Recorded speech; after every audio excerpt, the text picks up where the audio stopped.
রমজান আমাদের সামনে। রমজানের চাঁদ উঠলেই আল্লাহ তাআলার ফেরেশতা বলে, ইয়া বাগিয়াল খাইরি আকবিল, হে তোমরা যারা নেক কাজের আগ্রহী তোমরা এগিয়ে আসো। ইয়া বাগিয়াশ শাররি আকসির, তোমরা যারা গুনার কাজের আগ্রহী থেমে যাও, থামো। মদখোর থামো, নেশাখোর থামো, উলঙ্গ ছবি দেখতা থামো, মোবাইলে অস্থির ছবি দেখতা, জিনা ব্যভিচারের দৃশ্য দেখতা থামো বান্দা।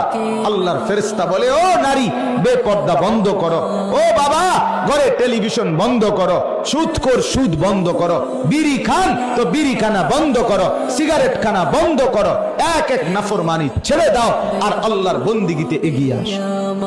এটারে বলে রমজান। এটারে বলে কি বলেন না রমজান, এটারে বলে রমজান। রোজাও রাখেন আবার নাফরমানিও করেন, এমন যেন না। গুনাহ 5 ওয়াক্ত জামাতে নামাজ, রাত্রিবেলা খুতবে তারাবি।